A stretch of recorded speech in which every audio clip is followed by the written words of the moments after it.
Patay ng ma-hit and run ng pickup truck ang isang batang lalaking 7 taong gulang sa Lingayon, Zamboanga del Norte. Ayon sa mga otoridad, naglalakad sa gilid ng kalsada ang biktima nang bigla siyang mabangga.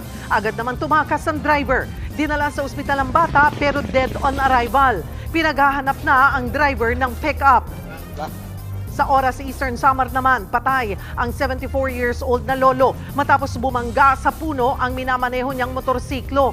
Galing piyesta ang matanda at pauwi na sana nang mawalan siya ng control hanggang sa nadisgrasya at nabagok.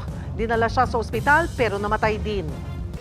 Mga kapatid, Cheryl Cosim po, huwag maging huli at maging una sa lahat sa balitaan. Para sa tuloy-tuloy na talakayan sa Frontline, mag-follow at mag-subscribe sa social media pages ng News 5.